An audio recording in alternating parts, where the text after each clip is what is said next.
Views and opinions expressed in this production are those of the individual and do not necessarily reflect the official policy or position of Shooters Nation or our sponsors. Information provided on this show is not a replacement for legal counsel or professional training. Listener and viewer discretion is advised. This is especially true on live shows.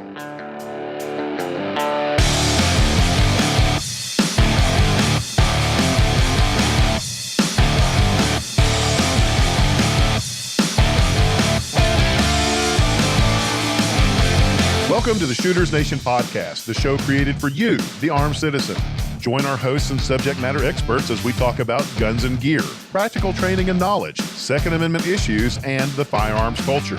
Be sure to join us after the show at shootersnation.com and become part of the Shooters Nation.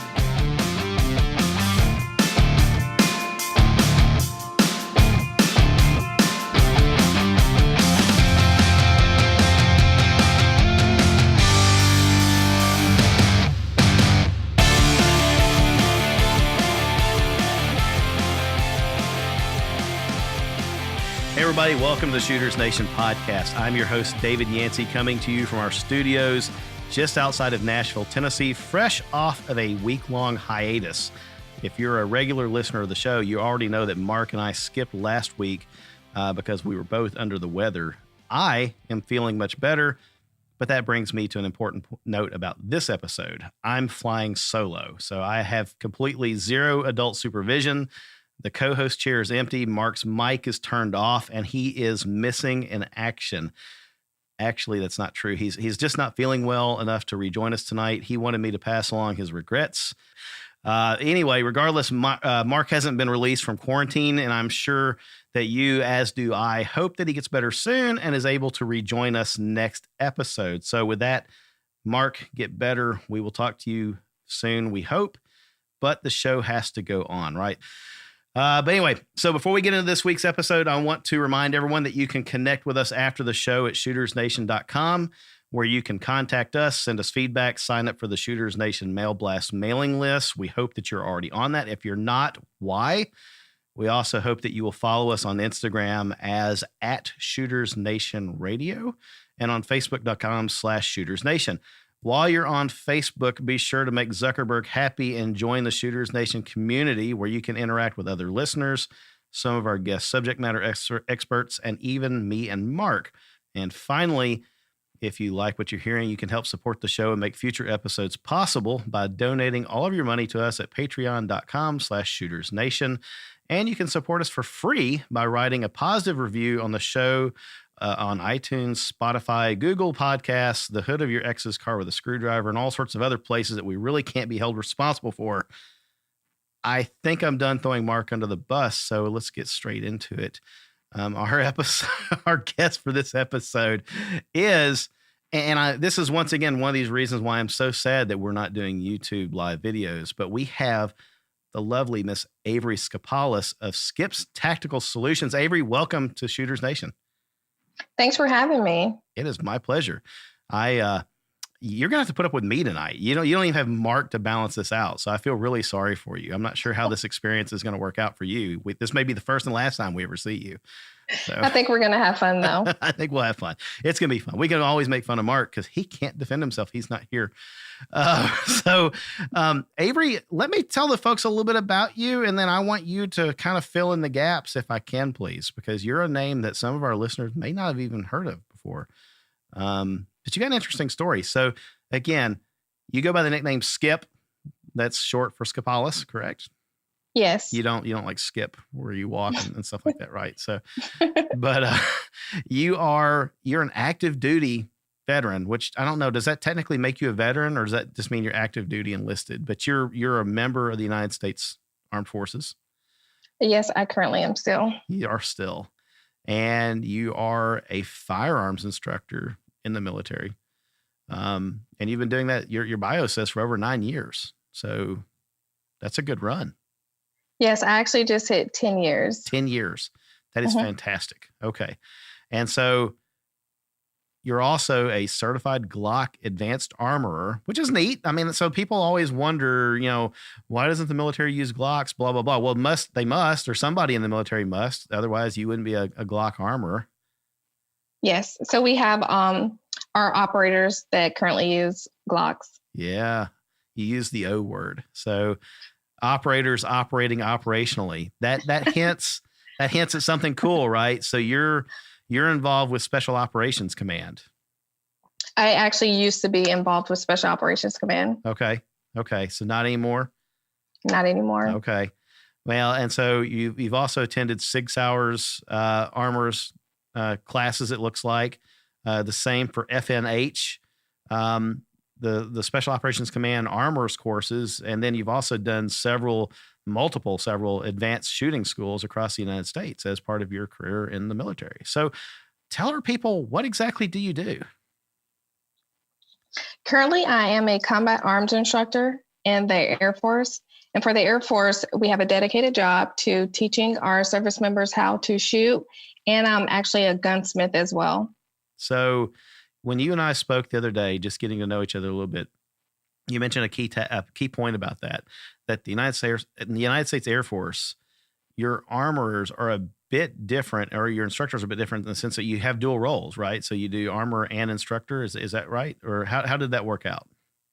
Yeah, so we get sent to a school where we completely change our, I guess, the code for our job, our AFSC, and we teach and we instruct. So they teach us how to instruct our students, and then we also get taught how to fix the firearms. No kidding.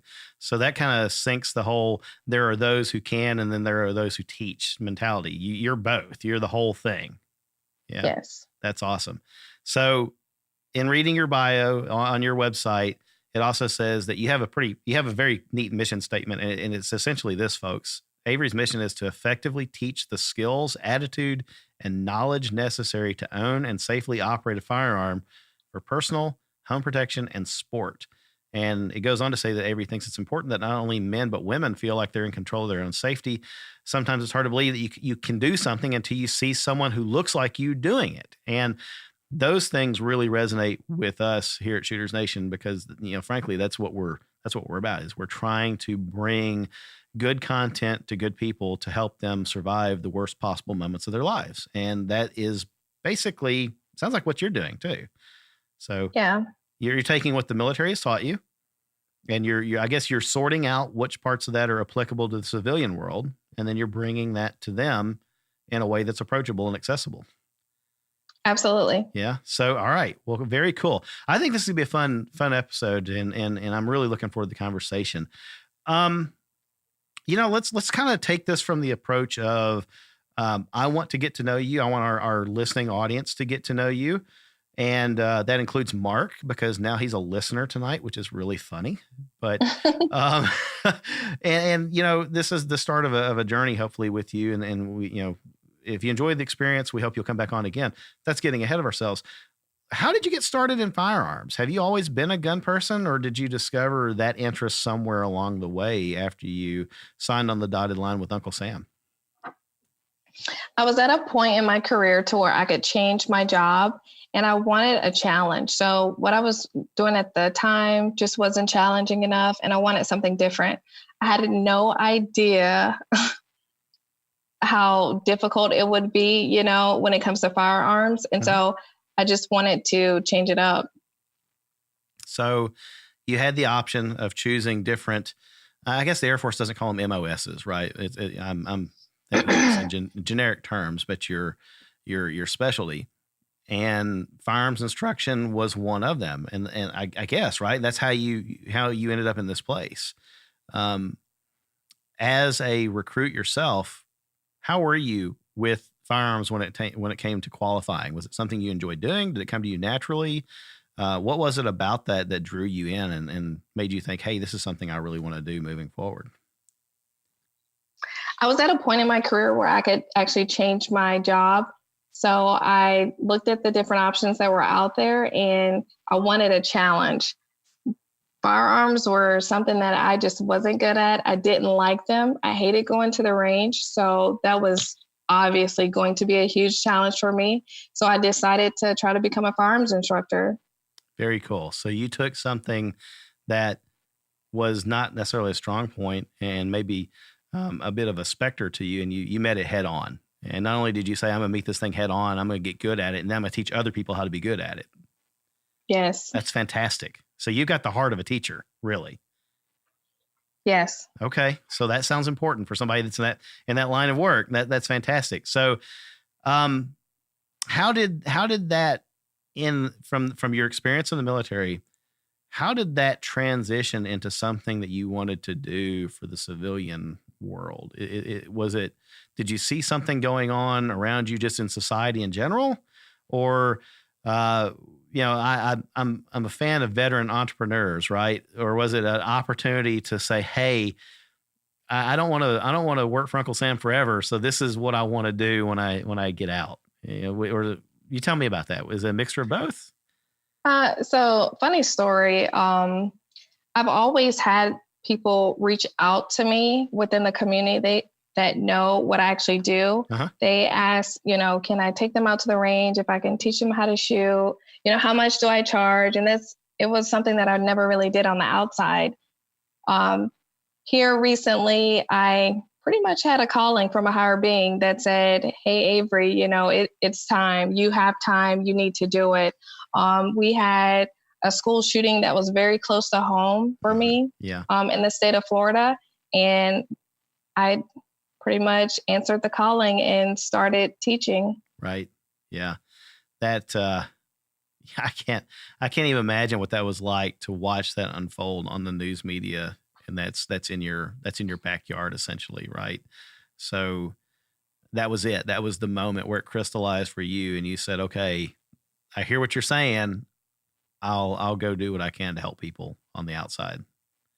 And for me, when it comes to my job, since I do it every day, sometimes I kind of take for granted the skill that I have. Yeah. And at that moment, I realized the skill that I had and how I could really impact the lives of others by teaching them a skill that could save their life. Right. Right. Well, so let's talk about that a little bit. How does your personal path into firearms, as somebody who admittedly wasn't necessarily the best shooter and wasn't really crazy about guns, and you dreaded range day as a recruit, you turned the corner somewhere along there and you got really good at it. After you met that challenge head on, you got really good at it, and now you found yourself teaching special operations operators how to operate operationally with firearms with a level of proficiency. How does that translate into what you teach your students? As an instructor, I've learned to teach to the lowest level.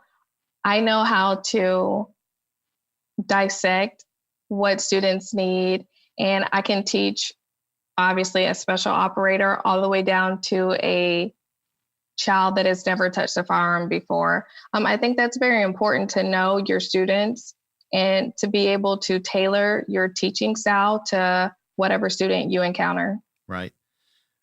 Have you discovered along the way that pretty much everybody's teachable? Everybody has a basic ability to use a firearm effectively, whether they've ever touched a gun, whether they like them or not.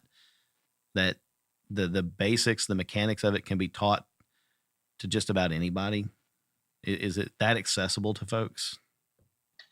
I think it really is. When it comes to it, there's the basic marksmanship skills that if you can really listen, focus, and apply those skills, you can be a great shooter. I'm just thinking my mind's racing because you've got somebody that's worked with some of the top tier military operatives that we've got and trained them how to be more proficient. And then you're taking that and translating it into something that's accessible to a civilian maybe that has never held a gun before in their life, but has watched the news and has said, hey, that's it. I need to learn how to do this. I need to learn how to protect myself. Right. So the mechanics are there. The basics are there, proper sight alignment, proper trigger pull, etc.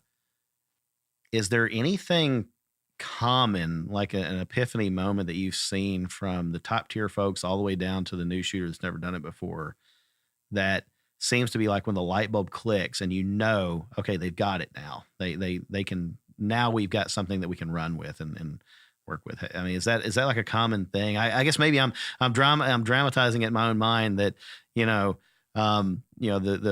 very dramatic music builds up in the background and everybody's like, oh, that's it. They just got it. But what do you see in that kind of setting? Is it different for everybody, or is there generally kind of like an aha moment for every shooter, regardless of their level? I think that aha moment normally comes when a student is not that confident. Mm-hmm. And when they start to get a really good shot group, that's when their aha moment comes, like, oh, you taught me these skills and I've actually listened and I've applied and now I have a really good shot group. Right. Yeah, I can see that. I can see where we've talked about on the show before that men in particular, we're probably terrible students in comparison to women because we all, at least, most of the shooters I've been around, we all tend to be type A type personalities, right? And very competitive, and you were born excelling at everything that you ever touched. And it's like, yeah, I can do this. I can shoot. How hard is it to work in either setting with men versus women? Can you generally say that one of us are more teachable than the other? I know what my wife's rooting for. She already knows the answer to this. So you're laughing.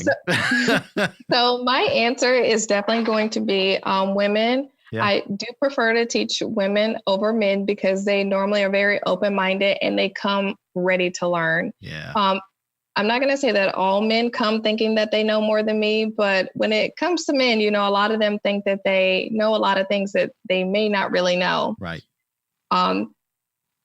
There is an ego that's there at times. Yeah. But my personality, I can really deal with it very well. And I'm normally the one that's standing back there, smiling when they're not really performing.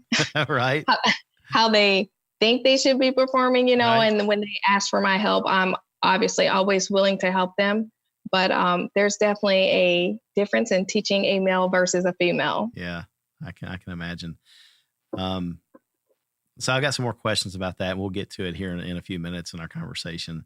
I don't want to throw it all at you at once. So let's talk about your civilian life a little bit as far as a civilian trainer. Okay. What kind of classes do you teach? Are there any classes that are more common than others, or let's just start there. Okay. So a few of the classes that I teach intro to pistol classes, intro to rifle, also do gun cleaning workshops, youth firearm safety classes, customized private classes where they can tell me, hey, I need to work on this or I need to work on that. And I just customize the class to them. And I also do private one-on-one lessons, Florida CCW courses as well. Okay. Is the Florida CCW, is that probably one of the more popular ones, or do people generally come in and is it kind of like the gateway, then they do that and then they realize, I don't know what I don't know. And suddenly they're, you've got a whole range of things that you can expose them to, maintenance and things like that. So I do get majority of my clients through the Florida CCW course. Okay. But I do find that, which was very surprising to me, is that a lot of people are not willing to go that extra mile after their CCW course. And in my classes, I explain this CCW is only the beginning. Right. Before you carry, you need to be very proficient. And I would advise you to take a professional course before you start to actually carry. So CCW obviously is the most popular course, but I recommend that they take an intro to pistol or some sort of course before they actually start to carry. We have heard a very similar theme with other instructors that we've had on the show. So I'm in Tennessee, Mark's in New Hampshire, getting everybody sick up there. But we in Tennessee, the CCW course, or it's our HCP, handgun carry permit. The instructors, a good instructor will tell the students, much like what you were saying, this is just the beginning. This is the bare minimum to meet a legal requirement so you can carry a firearm in public. It doesn't necessarily go into anything more advanced than here are the bare minimum laws. And I'll tell you, some of the instructors in Tennessee don't do a fantastic job of keeping current on the laws. For years past, you couldn't carry a firearm in a place of worship. You couldn't carry a firearm where alcohol was served for consumption on property, that kind of thing. And they've changed those laws over time. We still have instructors that teach the old stuff, and we encounter them all the time in social settings, and they're repeating bad information, and you have to sort that out, right? Yeah. But the thing that we typically find is that you have one of two types of students, and I don't know. You tell me if you've seen the same thing, but one student goes through the CCW class or the HCP class. They get their permit, and they feel like, okay, that's it. I've got my gun, I got my holster, I got my permit, I got my bullets. I'm set. Right. And then you've got the other student that says, I got these things and I still don't really have an idea of what I'm supposed to do. And that's why advanced training is necessary. And something else that I see is I will have students that will take a course and they don't even apply for their license. No kidding. So I follow up with my students. Mm-hmm. I tell them, expect to hear from me in the next 30 to 60 days. Right. And I'm going to follow up with them because in the course, I let them know, you took this class for a reason. So this was the first step. Now just continue to follow through with what your vision is. Right. That's interesting. What are you finding that the students that don't complete the process and get their permit, what were they looking for in that class? Were they just looking for the basic mechanics, the confidence, the knowledge? They're going to keep the gun at home and that's all they ever cared to do with it? Or, did they get into it and it scared them? What are you seeing there? Some of the feedback that I've heard is, they're just not sure. Okay. And I tell people, I'd advise for you to meet our requirements, submit your license, submit the information for your license, get your license. And if the need arises, you have a license. Right. And you can carry versus something just happened and now you still need to mail in all your documents. Yeah. I'm sure in Florida, is it the way it is in my state where when you take the class, you're given a certificate of completion, and then that certificate is required by the state to show that you actually went through the class, right? But ours have an expiration date. I think it's good for 1 calendar year. And if you haven't done something with that certificate of completion within that calendar year, and then you decide later, oh, I really want to apply for my permit, guess what? You got to go through the class again, right? Oh. So is Florida like that, or do they? No, Florida is not like that. And a lot of the students, I know that they're glad that it's not. Yeah. I mean, I know that life gets in the way and it's a big responsibility to decide to carry a firearm for your protection and the protection of others. I think most of our listeners understand that every time you strap on a gun, you've taken an item with you that's capable of taking another human life. And, I try to look at it and the message that we try to put out there with our audience is flip that around a little bit. It's actually an item that is capable of saving life. Sometimes in order to do that, you have to take a life, but that situation arises because the aggressor chose to be an aggressor. They chose the moment, they chose the path, they committed the crime, they attacked you or, something that was, grievously warranting of deadly force. They made that decision, not you. It's now your decision to, am I going to rise to the occasion to defend myself and defend my family and my loved ones, or am I going to be a victim? Right. So I know that it's daunting. It's very serious. So I can understand why somebody might go through the class and then say, I don't know. I'm not sure if I'm really going to continue this or not. Hopefully that they do. Yeah. So are there any types of classes that you teach that bring out certain types of students? I'm thinking in particular, you mentioned one that I think is pretty cool. It's the basic firearms maintenance, how to strip down a handgun, clean it, maintain it, keep it going, right? I mean, it's a piece of machinery like your car or anything else. If you like your car and you like the fact that it gets you from point A to point B and it always works when you turn the key, you're going to have it maintained. Same thing with a firearm, right? So what kind of person does that bring out? Is that a more advanced shooter or what? You don't typically see a more advanced shooter in a gun cleaning workshop because they're more advanced and they normally know what they're doing. Right. The I think gun they do. cleaning, yeah. Yeah. The gun cleaning workshop is typically someone new to firearms. They just recently purchased a firearm. That class isn't as popular as I would expect for it to be. Wow. And I really I educate individuals on the fact that this is pretty much your lifeline. You need to know how to take it apart, how to put it back together, and how to clean it. Right. That's not something that I ever want to put that responsibility on someone else. I had a student who told me that the guy at the gun shop offered to clean her gun for her. Mm-hmm. And I said, I wouldn't recommend that because, for one, that may get expensive, over time. Absolutely. But with my firearm, I want to be intimate with it. I want to know every burr. I want to know every crack with my firearm. That way, if something goes wrong, I know how to pinpoint what it is to tell the guy who's going to do maintenance, hey, this is what's wrong, Right. But if you go to pull your trigger and nothing happens and you don't know how to take it apart, or, you're at a point to where you see something's going to happen, I mean, that's really the wrong time to say, oh, I forgot to clean my firearm. Yeah.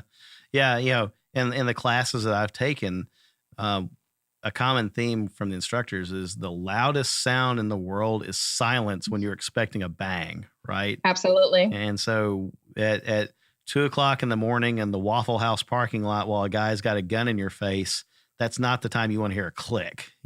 Maybe from his gun it is, but not yours. You want your gun to do its job. And so what you're saying is take it seriously. That's an implement. It's a bit of a responsibility to carry a firearm, but part of that responsibility is just get to know the silly thing. How does it come apart? How does it clean? How do you keep it well maintained so that it does its job? Yes, I try to educate individuals on cleaning their firearms, have a schedule, after your range days, have a plan. Right.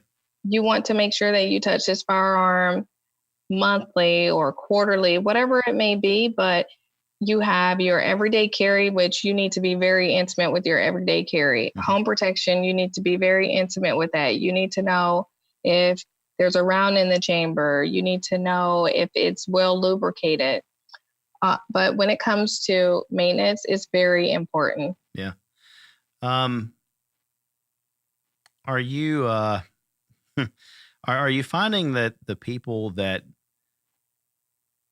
are I'm trying to think of how I want to word this, because I'm kind of wondering if there's a correlation that the serious student, the serious shooters, the ones that are out there doing more shooting on their own, going to the range monthly or sometimes weekly, whatever, are those the ones that seem to be taking it more seriously on the maintenance side of it too? I hear guys, they do this. They fall in like two camps. It's my Glock. It never has to be cleaned. If it does, I throw it in the dishwasher when my wife's not looking or whatever. Right. Then you got the other guy who comes home after each range session and he gets out the kit with his toothbrush and everything else, and he starts to scrub it and detail strip it and all that stuff. I mean, what are you seeing? And personal experience, what do you see there? Is it kind of like you take it seriously and you maintain it, or is that a generalization that I'm trying to ascribe to people? I think it really depends on the person. Okay. Because you can have advanced experienced shooters that are so cocky that they think they don't need to clean it, and they can go to the range weekly or monthly, or you can have those guys who do take it very seriously. And after they leave the range, they're going to clean their firearm weekly or monthly, Yeah. But also new shooters, they may be so just overwhelmed by the process that every time they shoot it, they clean it. Yeah. Yeah. I can see that. It's a new item. It's a new part of your life. You're integrating this into your lifestyle.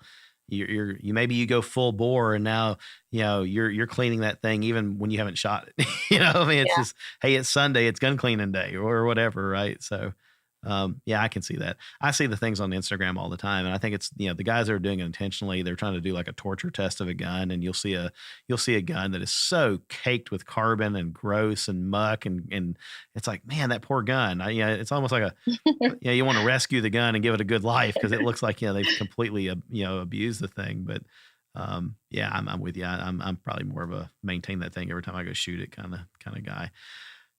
So believe it or not, we're about to the midpoint. And so I do want to ask you a question, a fun question before we break, and then we'll come back and we'll complete our conversation with you. But one of the things that our listeners have told us that they really like hearing about our guests is, what do our guests carry themselves? So what does Avery's handgun of choice look like for concealed carry? So I think I may get beat up for this one, but right now I carry a Glock 43, Okay. which is my everyday carry. But my Glock 43 is in the shop right now getting some custom work. Oh, okay. So I'm carrying a SIG P365. Okay. Hey, now, so first of all, you've made Mark happy because he's got this running streak where everybody comes on and says they shoot Glocks. I shoot Glocks. On my desk right now, though, I've got an M&P 2.0. What about the 365? So I know about the Glock 43. I like the Glock 43. I'd have one if I didn't buy an M&P Shield first. The 365, though, that thing really has got my interest. What do you think about it? I really like it. Do you? I got my 365 after all of the issues were fixed. Right. And it, out of the box, it comes with night sights, and the round capacity for that little thing is pretty sweet because I have more rounds in that than I do in my 43. Yeah, it's like and a 10-round gun, right? It's a tad bit smaller than my 43. Is it really? Which makes it a little bit easier to conceal. You're kidding me. So which dimension is it smaller than a 43? Is it length, height? Is it what's going on there? I know I think the slide's shorter. Yeah. And then I do use the extended mag, but yeah, I know for sure the slide's shorter. No kidding. Okay, so that's awesome. I was talking about it with one of our frequent panelists on the show, Jordan. He comes on every once in a while and generally brings technical difficulties with him. But I told him the other day, I said, I'm really thinking about a P365 for some reason. I don't know why. I just completed a journey where I sold everything in my safe that wasn't an M&P or a Glock or didn't have some sentimental value. I've got some 1911s and some stuff like that I'll never get rid of. But I thought, I'm going to quit fragmenting my training. I'm going to focus on one or two platforms every time I'm at the range and make it, purposeful. And then the P365 came around and I was like, oh my God, I'm going to bring another platform into my safe. So, but yeah, I mean, so that's cool. I'm glad to hear you're the first person on the show that said they carry a P365. So there you go. That's awesome. Now I'm going to have to go buy one. Yeah. So, I mean, tell me, did you get the 365 because your 43 was going in for work, or did you already have it? I already had the 365. Yeah. So between me and my spouse, when it comes to our firearms within the household, we like to be able to carry the other person's firearm if needed, because you need to make sure that you're trained on everything that's pretty much in your inventory, because at some point in time you may have to use it. Sure. So we had the 365 and my 43 went in the shop, so I had to carry something, and that was pretty much the only firearm that I could conceal. Okay, gotcha. Do you think you'll go back to the 43 when you get it back, or are you really liking the 365? I'm really stuck on my 43. Yeah. I have some Trijicon sights. I have a CMC trigger, and I just got some really nice custom work done on it. So it should be done in about a week or so. So I'm excited. You getting the grip stippled and all that fun stuff? Yes. Yeah. All right. Cerakote, you going with any crazy colors? I'm doing a Wonder Woman theme. Are you really? That's awesome. Yeah. Yeah, that'd be fun. All right. No, that's cool. That is very slick. All right. I'm pretty sure I'll get some digs about it, but it's my everyday carry, so I really don't care. Right. Yeah. No, I'm all in favor of anything that makes a person want to carry a gun more often, then more power to them. So my wife likes the pink stuff. So, and like you, we went with when I picked up an M&P 2.0 compact, she liked it, and we got her the smaller M&P compact. So we're very, very much the same way where, we got kind of the similar platforms. I've got a couple Glock 19s. And when I say a couple, that's actually an under exaggeration. I've got a stupid amount of Glock 19s. She doesn't like them. So I don't ever have to worry about her taking those from me. But yeah. So was the 365, was that yours or was that his? Who lost the 365 there?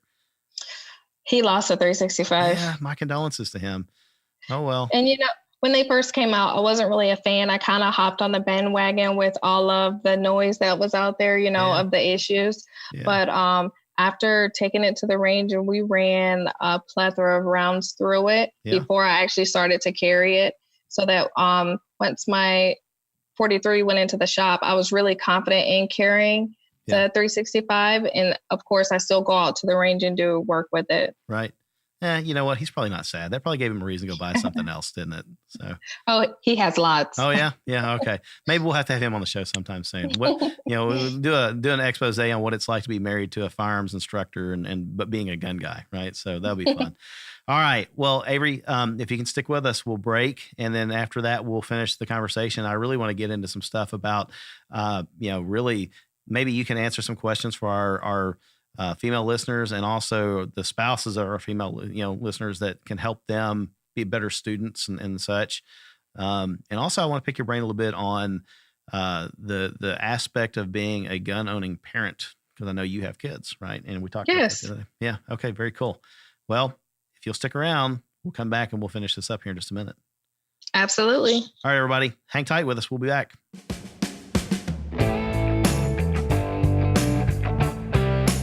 Hey folks, David here.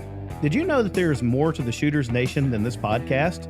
Mark and I are working hard to knit together a community of well-informed, responsibly armed citizens who are well prepared to face the worst days of their lives. We would like to invite you to join us and the other listeners on our various social media outlets and become an active part of the Shooters Nation community. You can find us on Instagram as @ShootersNationRadio. And if Facebook is your thing, you can find us there at facebook.com/ShootersNation. While you're there, be sure to click on the link to join our Facebook Shooters Nation community. And as always, you can head over to shootersnation.com for more listener resources.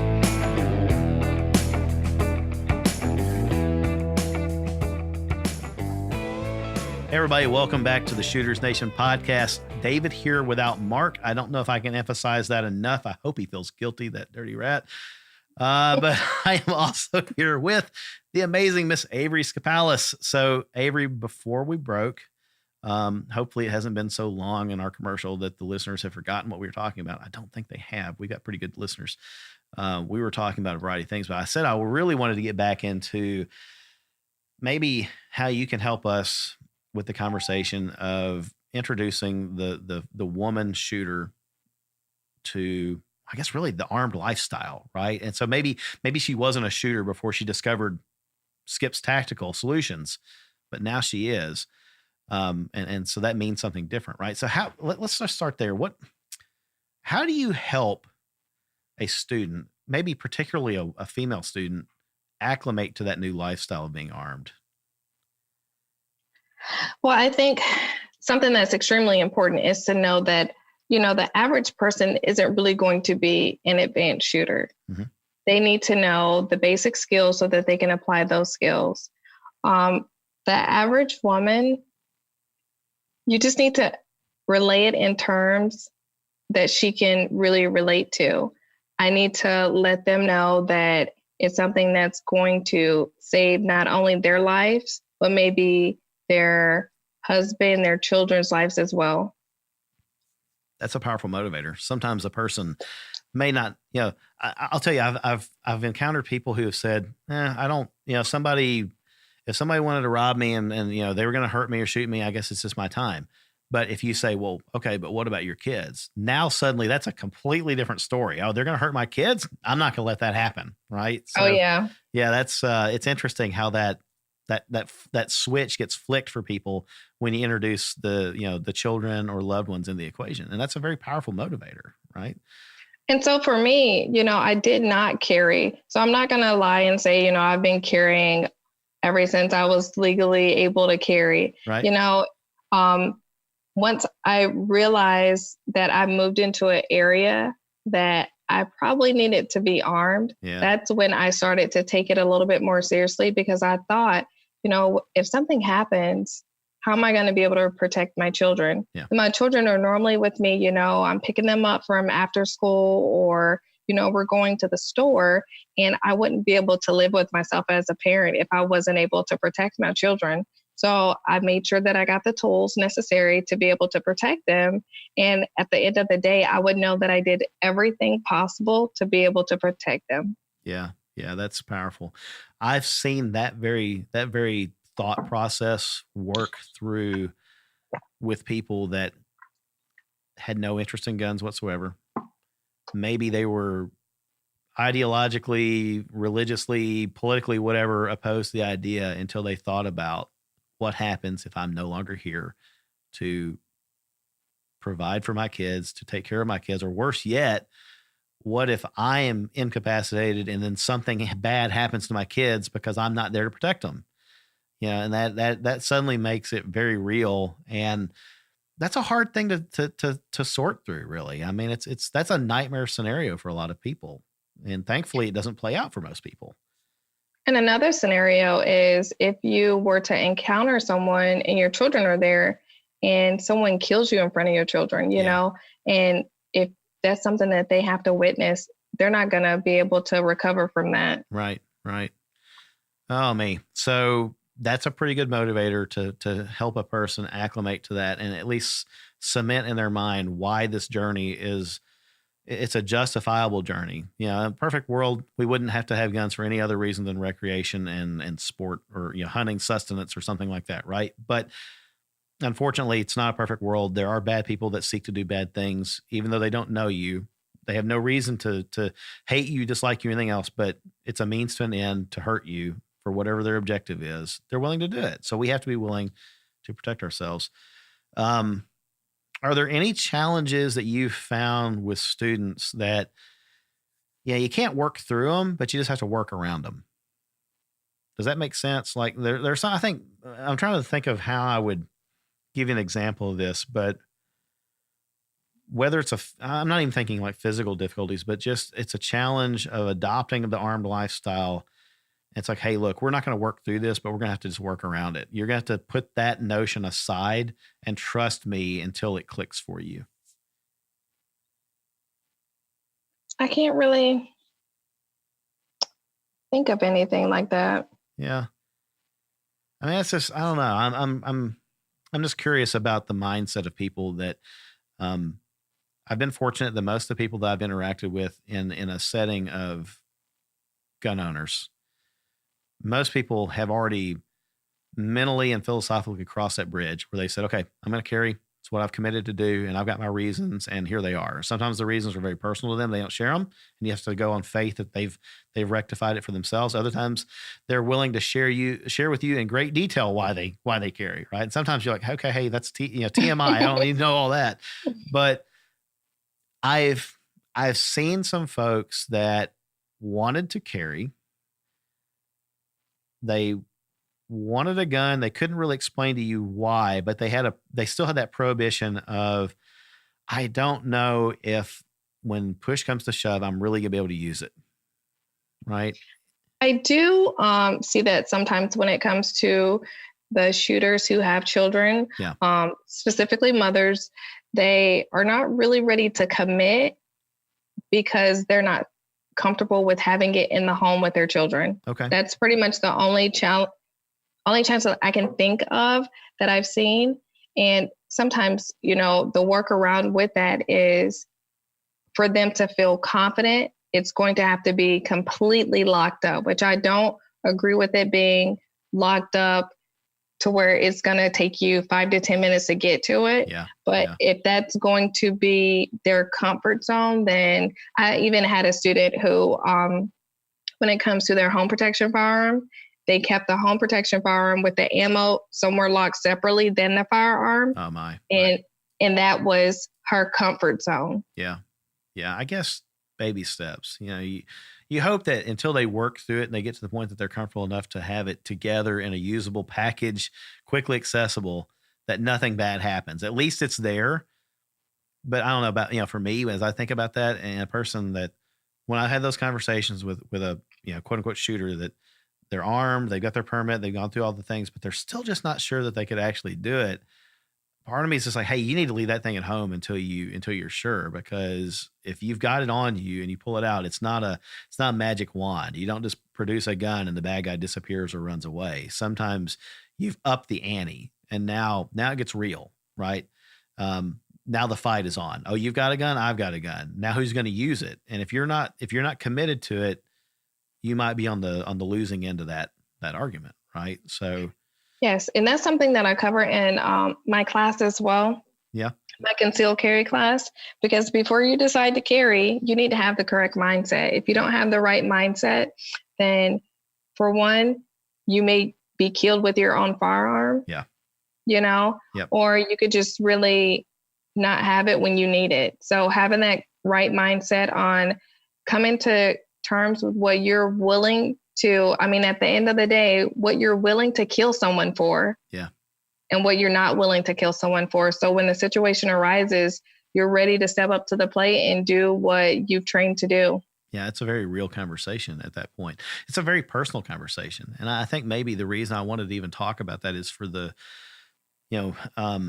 statistically, our listener demographic is what you see at most gun shops. When you walk into most gun shops, it's not filled with a lot of women. It's filled with mostly men. And if the women are there, they're either there purpose driven by themselves because they have a reason to want to investigate purchasing a firearm for themselves, or they're there with a man, that's dragged them in there probably unwillingly. So, I've been there before. Right. Yeah. And I've dragged my wife into them plenty of times before, she really got into shooting. Honestly, quick side note, that was like one of the first things we did, dating, was we went and shot. And, I found out she liked to shoot as much as I did. And she didn't know that she did, but she really took to it. And man, that got expensive real quick. Right. So, Oh yeah. Yeah. Suddenly my gun and ammo budget became a multiple of 2. And it's like, well, this is going to get old.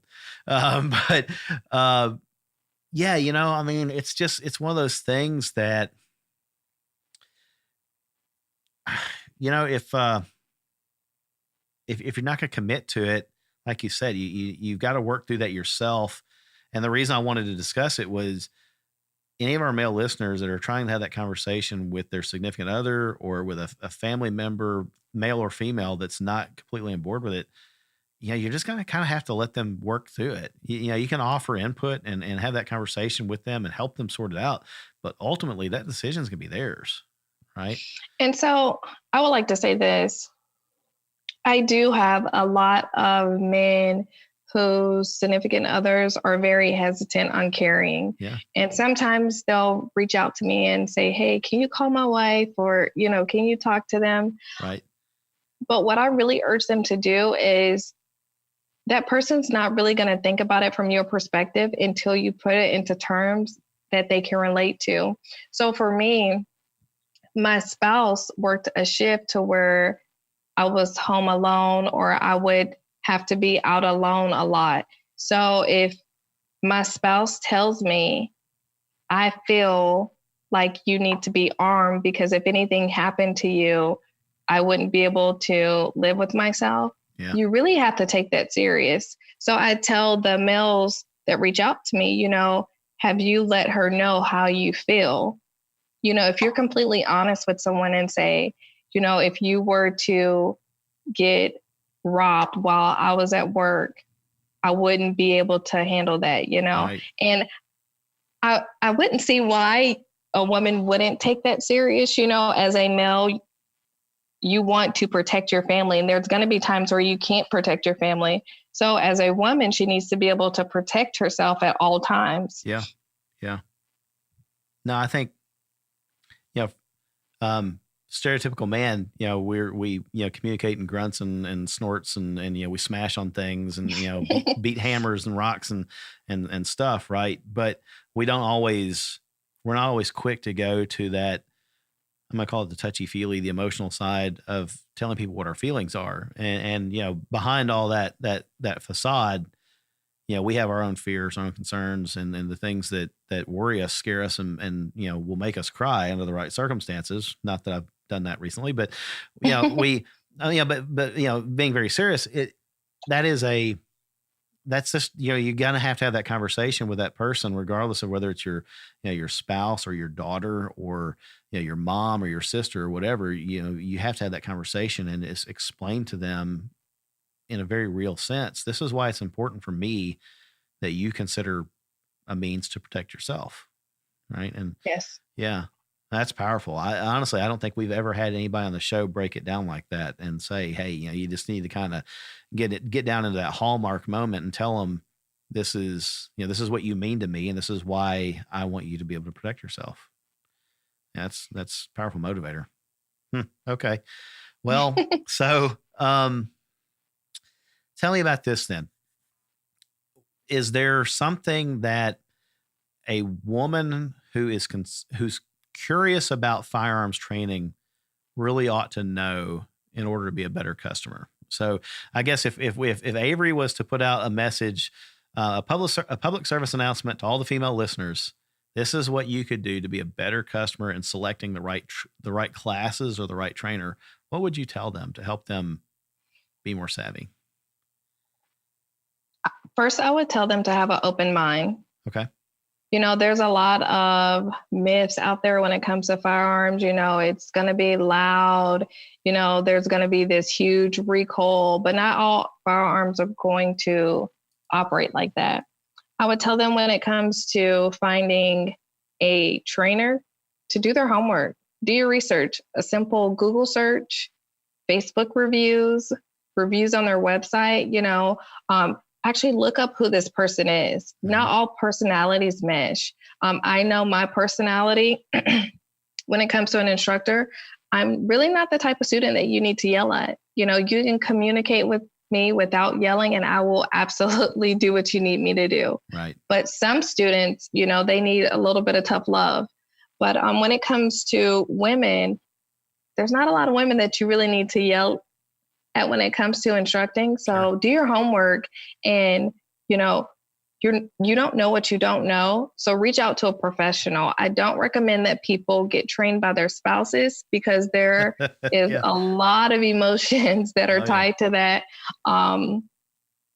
Your spouses or just someone who thinks that they know the right thing, Right. just go get trained by a professional. It's a quick couple lunches that you're going to put away, If you don't have the money, you can save the money up. We spend money on a lot of different things. We go out to eat, but when it comes to our personal safety, we need to actually invest into our personal safety. Very true.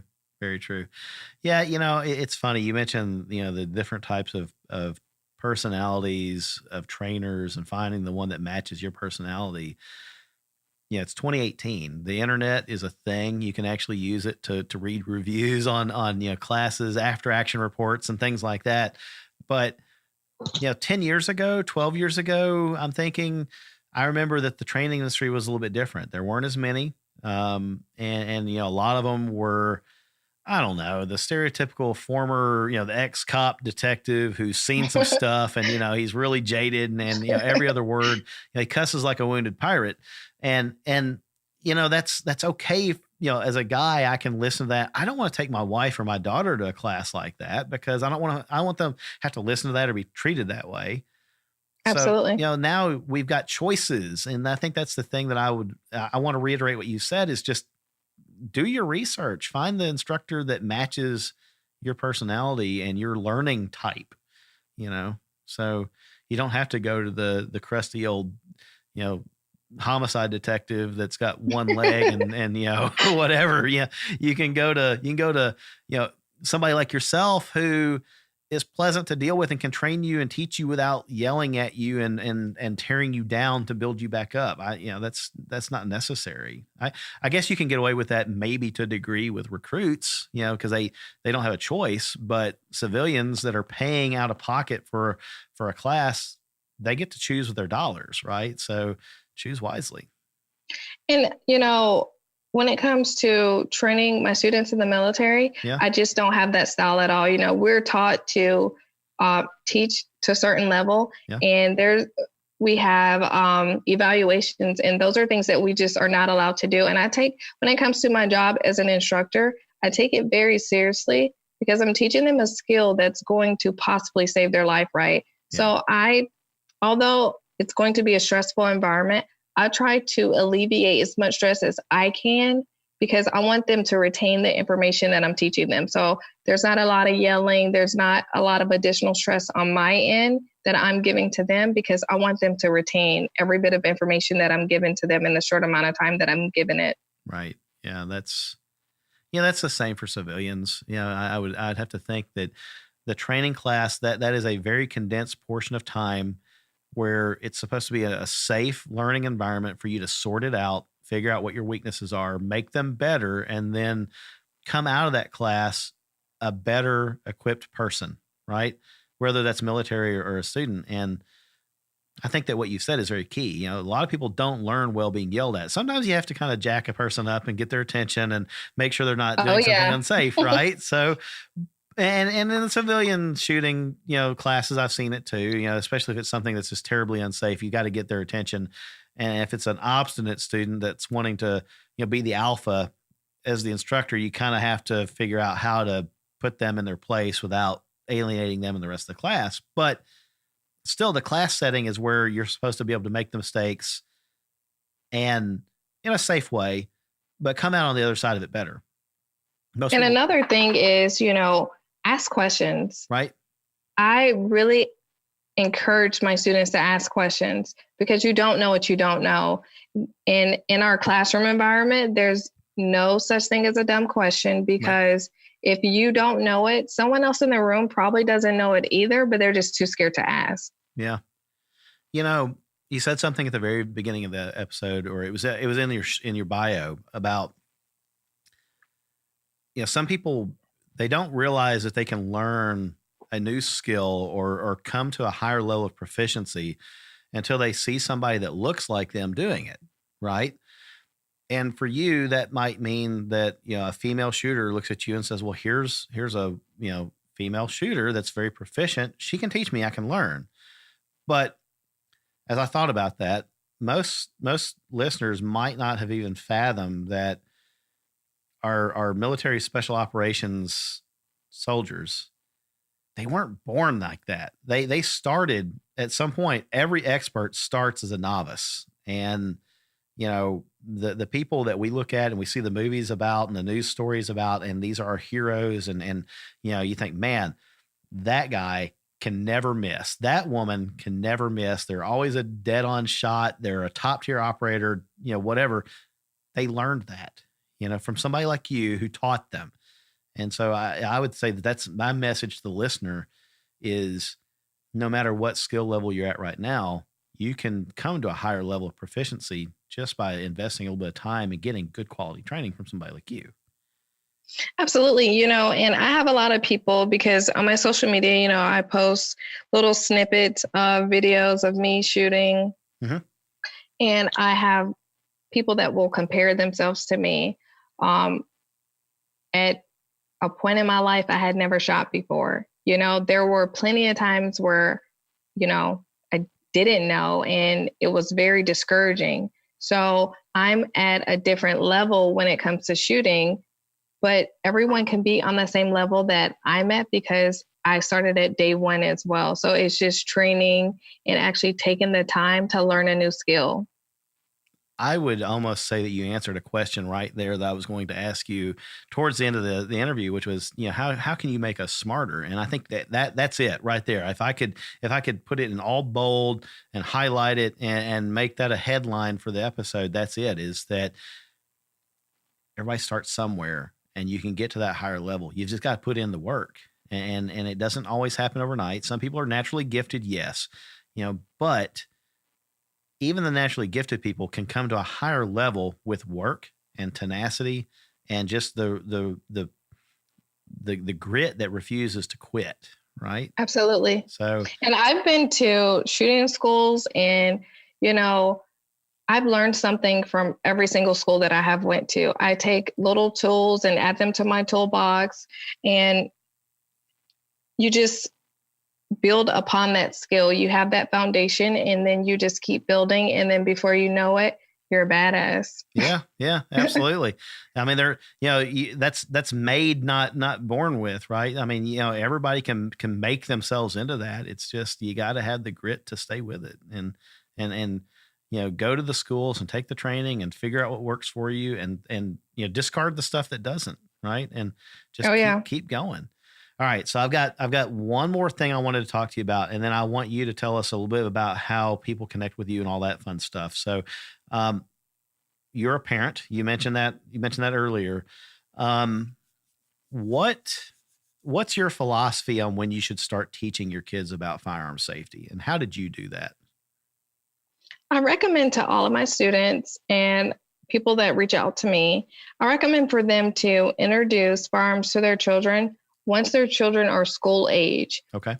And, it also depends on the maturity level of your child. If you think your child cannot even handle it, then I would not introduce it to them. Right. But once your child is school age, I recommend that you introduce it, because as we all know, firearms are being introduced into our kids' schools now. Yeah. And if your child starts to sleep over at other children's homes, you never know what they have in their home. Right. So if at any point in time, your child is introduced to a firearm and you're not around, they know exactly what to do. Yeah. Yeah. You'd rather them know from you and not learn it from little Johnny whose dad has a gun and Johnny just happens to know where it's kept. Right. So, yep. And you want to teach them the right way. Yeah. And for me, I have 2 boys, and I introduced firearms to my boys, and we did it in the form of paintball. Oh, did you really? Okay. Yes. And so I wanted to take the curiosity out of it, because, as you know, boys and me being military, sometimes go into work with me and they would see, oh, look at all these guns, these That's are so cool. I see these on the video games, know. So I wanted to take all the curiosity of it. So I let them hold it. I let them shoot it, and it's in a control setting. So I control what happens. And, paintball, it was okay. It was a little heavy. But then when it comes to shooting, say, a 22 or anything like that, it's loud, it's heavy. Yep. So for my kids, they don't like to shoot because it's loud. The guns are heavy, and on the video game, nothing's heavy, That's right. Yeah. Yeah. Yeah. It's only as loud as you turn up the speakers or up the headphones. Oh, yeah. And it's, I think that's actually a very good point, is that, kids, especially when they're old enough, in my mind, I've got 2 older and I got 2 younger, and the 2 younger are, still here with us in the house. It'll be a few years really before my daughter is old enough to start wanting to shoot. She's actually started asking me, when I get older, will you take me to the shooting range? And I'm like, nice. Yes, I will. She's 4, right? So she knows, like, when she sees me heading out the door with my range bag and stuff, she knows where I'm going. But it's very, I think, instrumental for them to know that it's loud, it's heavy, it's not always comfortable, and then to see what happens downrange when that bullet impacts. That it makes a hole. It can make a big dust cloud if it's if there's like a earth or dirt backstop.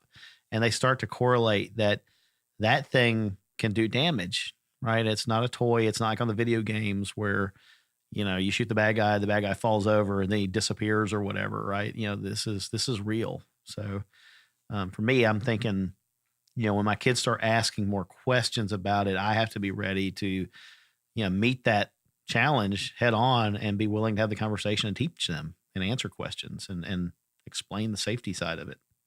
So. Oh, yeah. I've noticed that a lot of parents, as a parent myself, we don't think that our kids are ready for things that they're actually ready for. Yeah. So we tend to wait until it's, I don't want to say too late, but wait until that situation is there. When sometimes we can kind of head it off and talk about those things ahead of time so that they know how to deal with it. But something else that I like to relay, we live in a very video game oriented world nowadays. So I like to tell parents, when it comes to talking to your children about firearms, I tell my kids, this is something that will absolutely kill someone. Oh, yeah. When it comes to a video game, they're going to respawn, you may have 7 lives left or whatever, but real life, if you point that at someone and you pull the trigger, they possibly will not come back. And there's consequences behind those actions. Right. So even when it comes to Nerf guns, we don't go anything above the neck. We practice safety with real guns and fake guns. Right. Yeah. Oh, me. I could do a whole episode, I think, on this and talk about how I feel like we as a society, in the interest of doing the right thing and protecting our kids from, very harsh, ugly truths about things like guns and gun violence, we've actually taken away some of the reasons why you would want to avoid it in the first place, right? And the only thing that we've allowed to be there is that noise, that vacuum. What's filled the vacuum is the noise of video games and movies, and that's the only experience that they have. And so it doesn't look any worse than punching somebody. What's the difference for me settling a difference on the school playground with a fist versus, a gun? And they just don't realize it until it happens. And then unfortunately you have tragic events like you guys saw unfold in Florida, where a bunch of kids were exposed to the harsh reality of it.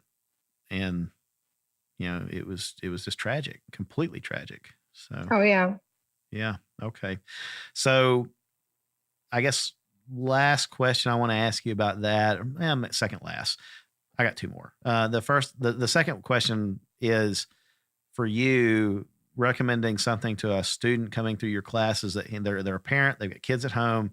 What would you recommend to them for securing the firearm in the house, but also keeping them readily accessible, right? Because that's a delicate balance. You want to be able to get to it quickly enough if somebody's kicking in your front door, but you also don't want your kids to be able to get to it, easily. I would recommend that they talk to their children about it. Okay.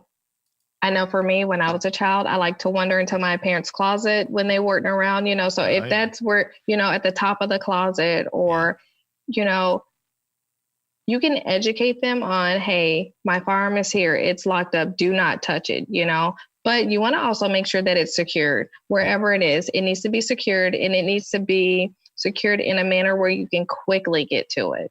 Yeah.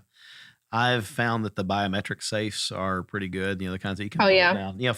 For a bedside gun, quote unquote, or a closet gun. I've got my safe, and that's a totally different, level of safety and security. But the gun that is near my bedside, I keep it in a biometric safe, and it's hard enough. It's hard enough for me to undo it. That I think my daughter would have trouble with it too. But why is it that kids love going into their parents' closets anyway? Right? I mean, you said that, and I thought, man, I'm so guilty of that all the time. Growing up, it was always fun to go in there and look at the stuff that I didn't normally see. I don't know why. Because it's their curiosity. Like, they don't know what's in there, so let's go see what's in there. It's normally fun things, right? Right. It is. Yeah. I mean, with my parents, it was all boring stuff. Is their clothes and heck, I was a child of the 70s and the 80s, right? So my parents didn't always throw away stuff. And I'd walk in and I'm like, man, you guys used to wear this stuff? This is ugly, right? But yeah, I'm with you. I don't know why it's so lucrative for a kid to want to go into their parents' closet, but that's a real thing. But something that I wanted to add on, that is, when it comes to off-body carry, as a parent, make sure that you secure that firearm once you get home. Really? Because I know for me, sometimes I do carry in my purse. When I come home, it needs to go into my bedroom. It needs to be secured. But if you're off-body carrying and it's in a bag or whatever it's in, you need to make sure that you properly secure that when you get home. Yeah. We've seen tragic stories in the news of particularly moms with kids. They have the gun in their purse, and the purse is in the back floorboard, and the kids are in the back seat. And then I think there was one story where a child got the gun out of the purse and shot the mom through the back of the seat. Right. And I think she survived, but still, it was tragic that even happened. So you got to be cognizant of, off-body carry. You don't have as much control over that thing. And you have to, that's another instance where you educate your children. Yeah.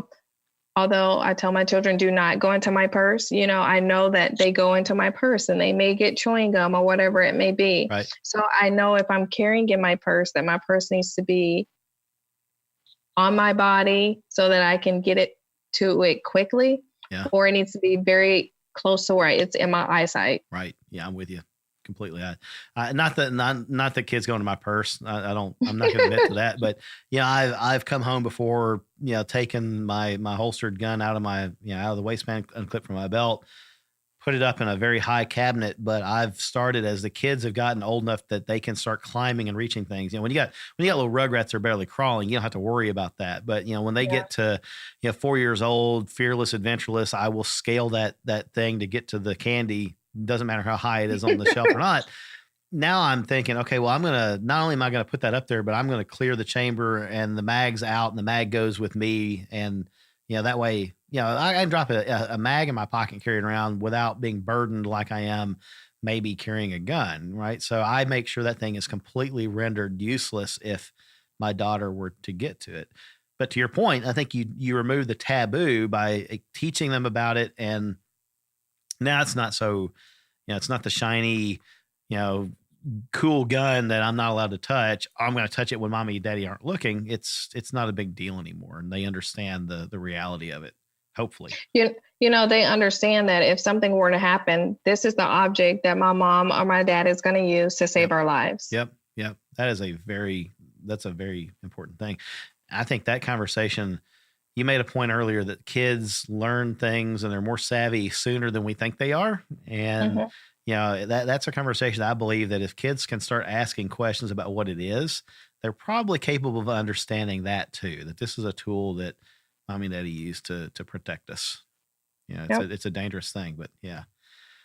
Hey, I've had a lot of fun. It's hard to believe that we're already at the end of the episode, but I've had a great time talking with you. And I think our listeners are really going to enjoy this conversation. Before we go though, I wanted to talk about you and Skips Tactical and how folks can connect with you after the show. We've gotten this far into it and we haven't even mentioned that you have a podcast yourself and it's coming out soon. You're working on that and you're going to be releasing it soon. It's going to become a thing for you, but you also do a series of live videos. Why don't you tell our folks about that so they can start following you? Yes. So if you're interested in following me, you can follow me on Facebook and Instagram at Skips Tactical Solutions. I do a weekly live segment on Facebook and Instagram at 8 p.m. Eastern on Thursday nights where I answer questions that have been sent in to me. And if we have time, I also answer those questions on the live video. Okay. Now you said that's your soapbox, right? So you have some fun with that. Oh yeah, I do have a bit of fun with that. Okay. All right. I'm gonna have to tune into the next one. So I'm looking forward to that. And how about if folks want to learn more about Skips Tactical Solutions and the training and things that you've got coming up, how would they find you on the internet and track that? You can head over to my website, which is skipstacticalsolutions.com. And on our website is our courses, our shop, and you can learn a little bit more about me.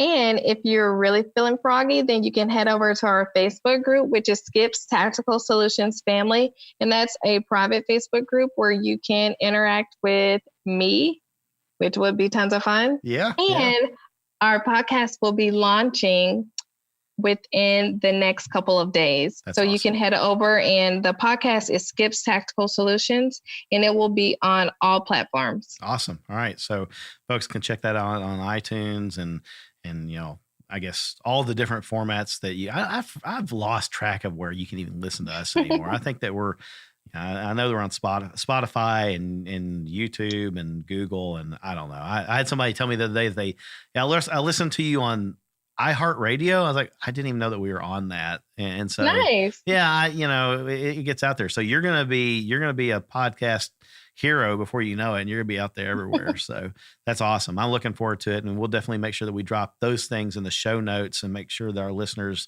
can click over very easily and follow you guys on Facebook and Instagram and all that fun stuff, and then make sure that they connect with you on your website. So very cool. Looking forward to the podcast. I think it's gonna be great. You got a lot of information to share with people and a very, very unique perspective. So Avery, it's been a lot of fun. I've enjoyed having you. I really appreciate you sharing your expertise with our audience. And I hope that you'll come back and talk to us again soon. Like I said, I really wanted this to be a very, kind of a get to know you kind of conversation and expose our audience to you and what you teach, especially the folks that are in the Tampa area and surrounding area. I think that it's worthwhile to connect with you and figure out how they can get some good training for themselves or the people they care about. Absolutely. And if I can say one last thing to all your listeners out there, just train, and train some more. Just remember that this is a journey and you need to continue to learn. Absolutely. That is very good. We can end on that one. That's fantastic. Absolutely. Folks, that's it. I hope that you go over and connect with Avery and follow them on social, Skips Tactical Solutions on social media, and definitely give her podcast a listen. Heck of a nice lady. I've enjoyed talking with you. Mark's going to hate himself for not being here. I know he sends his condolences for not being here. And so we're not going to forgive him for that. I think he could have manned up. Folks, you can connect with us after the show at shootersnation.com. Again, special thanks to those of you that directly support the show and makes future episodes possible. If that's not you and you want to be that person, head over to shootersnation.com, look for the donate button. While you're on shootersnation.com, the things that you can do for us for free, sign up for the Mail Blast mailing list. We send out news about upcoming episodes, special events, things like that.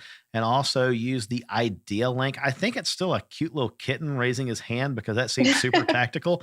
There's nothing as tactical as a kitten. So click the kitten. Tell us what you really want us to talk about on the show in the future. Episode ideas, subject matter experts, things like that. We take that to heart and we try to make it happen for you. I know that Mark and I have got just a few episodes left in 2018. We're looking forward to doing a kind of like a Black Friday Christmas gift idea episode. We've got episode, we hope, coming up again soon with our friend Jason Demo. And also we've got a special guest expert that we're working into the show soon that I'll give you a teaser, is in the corrections industry and has a certain insight into the criminal mindset and what kind of makes them tick. So if you're wondering how you can protect yourself against your enemy, sometimes it starts with getting to know your enemy a little bit. Now I'm looking for that conversation. Oh boy. After all that, I guess you could still head over and throw Mark Lancaster at Squared Away Customs some business by visiting squaredawaycustoms.com. While you're there shopping for Kydex holsters and other carry accessories, be sure to use the coupon code ShootersNation to save yourself some cash. Folks, that's it. We hope that you've enjoyed the show. I'm glad we're back, at least 50% of us, the 50% that matters. The other week, 50% will be back here next week after they heal up, I hope. If not, we'll just continue making fun of Mark. So with that in mind, folks, be safe out there. We'll talk to you again soon.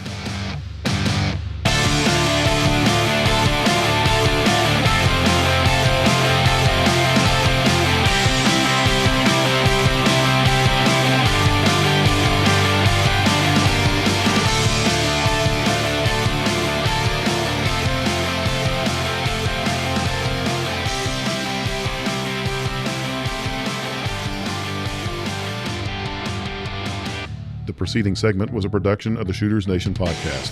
Visit us online at shootersnation.com.